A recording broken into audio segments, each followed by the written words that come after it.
पीछे जो लोग खड़े हैं वो लोग भी अगर जगह मिलते हैं तो बैठ जाए। तो एक बार आप लोग तालियां बजाइए, मैं शुरू करता हूं। अच्छा, जितने लोग मोबाइल से रिकॉर्ड करके बंद कर दो इसको। क्या करोगे रिकॉर्ड करके? पद्मिनी शर्मा आएगी तब रिकॉर्ड करना। हमें रिकॉर्ड करके क्या मिलेगा? बंद करो। हमारे खाली बाल बड़े हैं, बाकी शरीर में सब कुछ वैसा ही है, इसलिए कोई फायदा नहीं होगा। रिकॉर्डिंग बंद करो। चलिए कवि सम्मेलन शुरू करता हूँ। आप लोग आनंदित होंगे। Swami Vivekananda international public school का यह मंच है। रमन जी अब छोड़ दिए। रमन जी आप यहाँ बैठिए, आप डिस्टर्ब करते रहेंगे। आइए, हाँ आइए यहाँ बैठिए। इनको उठने नहीं देंगे सर। आप हम बता दें, अरे यही करिए। नहीं रमन जी, दरअसल क्या है कि एक महीने से परेशान है इस कार्यक्रम को लेकर के। अब जब कार्यक्रम शुरू हो गया तो अब इसका आनंद लेना चाहिए। बहुत अच्छा है हमारे आदरणीय मुख्य अतिथि सभी का। मैं जो बात कहना चाहता हूँ वो बात देखिए, Swami Vivekananda international public school का यह कार्यक्रम है और यहाँ पर आज मंच पर देखिए हम 6 कवि हैं और ये 6 के 6 कवि आपको बताएंगे कि कोरोना काल के बाद इतनी भीड़ हम लोगों ने पहली बार एक साथ देखी है। और ये भीड़ हम जानते हैं हमारे लिए नहीं, Swami Vivekananda international public school के लिए आई हुई है। एक बार आप स्कूल के लिए जोरदार तालियां बजाइए, इसके भव्य प्रांगण के लिए। और स्कूल ने इतनी बढ़िया व्यवस्था हम लोगों के लिए की। पहली बार मैं ऐसा कोई कार्यक्रम कर रहा हूं जिसमें कवियों को 2-2 मोमेंटो दिया गया। हाँ, 1 मोमेंटो से कवियों का स्वागत कम हो रहा था तो 2-2 दिया गया। एक विश्व माया चैरिटेबल ट्रस्ट की तरफ से और एक Swami Vivekananda international public school की तरफ से ये 2-2 दिया गया। हम लोगों को पाग पहना गया, दुपट्टा दिया गया, हम लोगों का सम्मान हुआ। हम लोग है भी इसी लायक, हमारा सम्मान होना भी चाहिए। जगह जगह पर हमारा सम्मान होता रहा है। मैं 4-4 लाइनें आपको अभी बीच बीच में सुनाता रहूंगा। एक बार जरा सेटल हो जाए कवि सम्मेलन प्रारंभ करने की। जितने लोग यहाँ पर बैठे हैं, मातृशक्ति भी इतनी सारी बैठी हुई है। बेगूसराय के प्रशासन को बहुत बहुत मैं धन्यवाद देता हूँ कि आजकल महिलाएं इतनी भारी संख्या में घर से बाहर अगर निकलने लग जाए तो समझ में आना चाहिए कि शासन और प्रशासन अच्छा काम कर रहा है, तभी इतने शाम को महिलाएं घर से बाहर निकल रही हैं। और बेगूसराय तो वैसे भी क्रांति की धरती है। मैं आपको सच बता रहा हूँ, मैं राजस्थान गया था। राजस्थान में मैं कवि सम्मेलन के लिए गया तो वहां पे कवि ने मुझे बताया कि राजस्थान के पुरुष ही नहीं, नारी भी जो है वो बहुत बड़ी वीरांगना होती है। मैंने पूछा उनसे कैसे वीरांगना होती है तो उन्होंने बताया मुझे कि हमारी नारी इतनी बड़ी वीरांगना होती है कि अगर उनका पति शहीद हो जाए सरहद पर तो उनका जो शव आता है वो अपने पति के शव को कांधा देकर शमशान घाट तक छोड़ने जाती है। इतनी बड़ी वीरांगना होती है। मैंने कहा कभी हमारे मिथिला में आकर देखो, बेगूसराय में आकर के देखो, हमारे यहाँ की जिंदा छोड़ करके आ जाती है। तो हमारे यहाँ का तो मामला अद्भुत है। महिलाएं शक्ति होती है, पुरुष सहन शक्ति होते हैं। मैं दोनों को प्रणाम करता हूँ। भाई साहब फोटो लेने के लिए आ गए हैं, बैठ जाइए भाई साहब, आप फोटो लेते रहिएगा, सारी रात यही सब कुछ चलता रहेगा। एक बार सब फिर जोरदार तालियां बजाइए। हम शुरू होना चाहते हैं कि जनरेटर की आवाज भी बीच बीच में ऐसे ही डिस्टर्ब करती रहेगी, लेकिन आप लोगों के चेहरे पर जो उत्साह है, आप लोगों के माथे पर जो मैं सुकून देख रहा हूँ और जो एक चीज मैं नोट कर रहा हूँ, जैसे बेगूसराय में घुसा तो मैंने एक भी व्यक्ति के चेहरे पर मास्क नहीं देखा। एक भी आदमी मास्क लगा के नहीं घूम रहा था। तो मैंने एक से पूछ लिया, मैंने कहा यार कोरोना वोरोना नहीं है यहाँ पर? तो उसने मेरे मुंह पर ही खांस दिया। बोला जाओ टेस्ट करा लो, पता चल जाएगा है कि नहीं है। तो अभी भी यहाँ का तो मामला ही अद्भुत है। मैं आज इस मंच को देखिए, क्या भव्य मंच है। हास्यमेव जयते, जीवन में हास्य की जीत होती है, यह बहुत बड़ी बात है। मैं इस कवि सम्मेलन को प्रारंभ करने से पहले एक छंद आप लोगों को पहले सुना देता हूं, क्योंकि विद्यालय का प्रांगण है।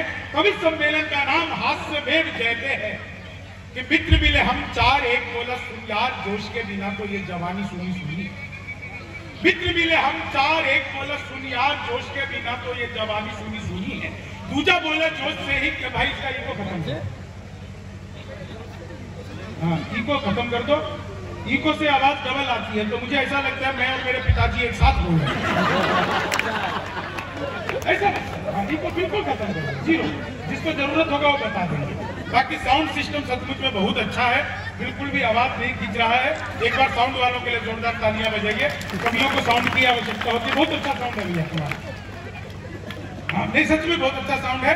मित्र मिले हम चार, एक बोला सुन यार जोश के बिना तो ये जवानी सुनी सुनी है, दूजा बोले जोश से ही काम चलता नहीं है, हौसला जो ना हो तो रवानी सुनी सुनी है, तीजा बोला मैं तो बस एक बात मानता हूँ, प्यार के बिना सभी कहानी सुनी सुनी है। मैंने कहा प्यार जोश हौसला सही है, पर हंसी ना हो तो ये जिंदगानी सुनी, हंसी ना हो तो ये जिंदगानी सुनी है। ये हास्य में जयते का कार्यक्रम किया गया है। मंच पर आप देखिए, हम 6 लोग हैं, 5 कवि, 1 कवित्री। आप गौर से देखेंगे तो आपको महाभारत सीरियल की याद आ सकती है। ऐसा लगेगा जैसे 5 पांडव कुंती माता के साथ वन में भ्रमण कर रहे हैं। अभी द्रौपदी मिली नहीं है, तो कुंती माता कमाल की बात है। सत्ता बदली, व्यवस्था भी बदल गई, व्यवस्था बदल गई, चेहरे बदल गए। आप देखिए, पहले आज से 7 साल पहले देश की व्यवस्था ऐसी थी कि सरदार को मैडम के साथ में बैठाया जाता था। अब सरदार और मैडम के बीच में कमल आ गया है। इसका नाम कमल आग्नेय है, और कमल भारतीय जनता पार्टी का भी पूर्व चिन्ह है। सरदार और मैडम के बीच में कमल आ गया है, ये फंस गया है, और सरदार इतने खुश हो रहे हैं। तो एक बार सरदार जी के लिए जोरदार तालियां बजाइए। कवि सम्मेलन प्रारंभ करता हूं मैं सभी कवियों का जैसे जैसे समय आता रहेगा उनका परिचय कराता रहूंगा, लेकिन एक छोटा सा परिचय और ऐसे करा देता हूं। मेरे साथ में जो कवि बैठे हुए हैं, इनका नाम है चेतन चर्चित। चेतन एक बार खड़े होकर दिखाओ। ये खड़े होकर के भी इतने ही बड़े हैं जितने बैठ करके लगते हैं। इंदौर से हमारे बीच में आए हैं, लेकिन इन्हें पता लगना चाहिए कि मिथिलांचल के लोग जब अतिथि सत्कार करते हैं तो किस तरह से करते हैं। एक बार जोरदार तालियां बजाइए, मिथिलांचल की तालियां बजाइए। हमारे बीच में चेतन चर्चित आज की तारीख में सर्वाधिक वायरल कवियों में है। आपने अगर गूगल और यूट्यूब और जितने भी तरह के ट्विटर या फेसबुक आप यूज करते होंगे तो ऐसा हो ही नहीं सकता कि आपने चेतन चर्चित को कभी ना कभी ना देखा हो। उसके साथ में आपकी अपनी धरती का लाल मनीष मोहक जो गीत लिखता है, श्रृंगार लिखता है। आप बाहर के पहले खड़े हो गए क्या बेटे? पहले खड़े हो जाते हैं, आप चुनाव है नहीं, पहले खड़ा हो गए। अभी नया नया है, ये सीख जाएगा धीरे धीरे कभी सम्मेलन में कब खड़ा होना है, कब बैठना है। ये राजनीति में भी एक तरीका होता है। राजनीति में भी पहले खड़े हो जाओ तो लोगों को लगता है बेकार है, जो अंत में खड़ा होता है उसको सबसे ज्यादा पैसे मिलते हैं बैठने के लिए। तो इसीलिए मनीष मोहक है। बाहर के पीपल में आप कितने भी बाल्टी जल ढार आइए, लेकिन अगर आपने अपने आंगन की तुलसी में 1 लोटा जल नहीं डाला तो आपकी पूजा व्यर्थ चली जाएगी। ये मनीष मोहक आपकी धरती का कवि है, बेगूसराय का लड़का है। एक बार जोरदार तालियां अपने घर की तुलसी के लिए। अब खड़े हो जाओ, अब बैठ जाओ। स्कूल है तो इसे पीटी करके दिखाना पड़ेगा। उनके साथ में दोस्तों गर्व करिएगा अपने आप पर कि हम बिहार की उस धरती से हैं जिसने जैन धर्म दिया, बौद्ध धर्म दिया, और सिखों के 10वें गुरु गोविंद सिंह का अवतरण भी बिहार की धरती पर हुआ। आज उसी पगड़ी के साथ में जो हिंदू धर्म की सबसे बड़े बेटे की पगड़ी है, आज हमारे लोग कहते हैं कि सरदार हंसी के पात्र होते हैं।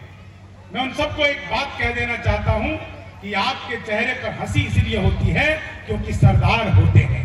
सरदार हमारे बीच में एक असरदार व्यक्ति है। सरदार मंजीत सिंह के लिए जोरदार तालियां बजाइए। बहुत बेहतरीन कवि हैं। उनके साथ में एक कवि जिनका नाम कमल आग्नेय है, वो अग्निधर्मा कवि है, वीर रस का कवि है। और बेगूसराय के व्यक्तियों को बताने की आवश्यकता नहीं है कि वीर रस के कवियों का स्वागत कैसे किया जाता है। एक बार जोरदार तालियां बजे।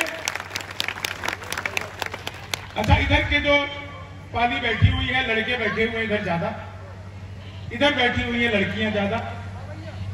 ये कार्यक्रम बिहार में हो रहा है कि उत्तर प्रदेश में, पता ही नहीं लग रहा है, क्योंकि उत्तर प्रदेश में योगी जी ने ये व्यवस्था कर रखी है, लड़के लड़कियों में उचित दूरी रहे। ऐसी व्यवस्था यहाँ पर है। लेकिन मैं जिससे आपका परिचय कराने जा रहा हूं वो दुनिया की आधी आबादी का प्रतिनिधित्व आज इस मंच पर कर रही है।